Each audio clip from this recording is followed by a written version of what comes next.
It is time for business news with Kris McCusker. First it was on, then it was off, now it's back on. Kris, you're following the bouncing ball when it comes to a strike that could cripple the Canadian economy. Yeah, and a lot of people concerns about this, Erica. We did learn last week that there was a tentative deal, then that deal was voted on, and we learned last night that that deal had been rejected, so strike back on. And then the federal government came in and said, whoa, whoa, this is illegal, you can't do this.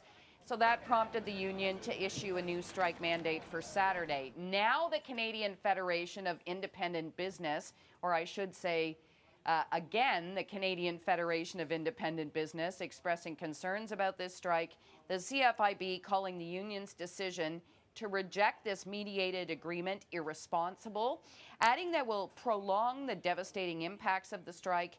So the CFIB Executive Vice President Corinne Pullman says the 13-day strike had already done significant damage to small businesses across the country, along with Canada's international reputation as a dependable trading partner.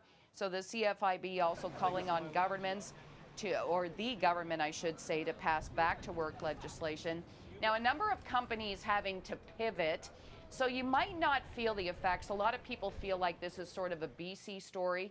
It's really not. There are a number of companies now not taking new orders because of this BC port workers strike, and that could affect the Canadian economy overall.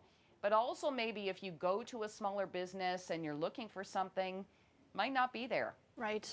Goodness. Yeah. And the longer it goes on, the more we'll notice it, I'm sure. Yes. Okay, Yes. It seems we're talking about AI every day now. This time it's Apple looking to wade into that market, Kris? Yes, yes, and it feels like, you know, what took them so long, right? Everybody's been talking AI, and today we're learning that Apple is working on its own artificial intelligence tools.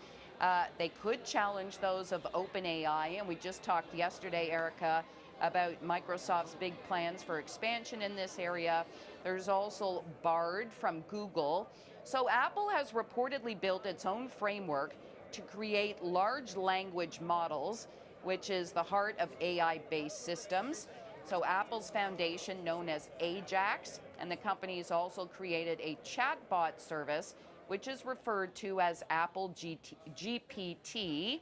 Now, analysts say this is a big deal in part because Apple has a huge base to tap into. If you look at all the people with iPhones and other Apple devices, and right on schedule, shares in Apple did hit a record high on Wall Street today, closing just below $200 a share. We knew it would happen, but I guess a little later than we expected, right? Yeah, okay. Although, I mean, they've been working on it quietly. We don't know for how long. Right. Okay, Yeah. Finally, we've seen a few large Canadian companies fall victim to cybercrimes recently. This could become a troubling trend, Kris. Yeah, so earlier this year, Indigo, and that website was down for weeks, if not months, if I remember correctly. And then we also learned about a cyber attack at Suncor, which affected payments by credit and debit cards at Petro-Canada gas stations. So now a cyber expert says ransomware attacks are getting more sophisticated, and there's a lot the country and companies could do to better defend themselves.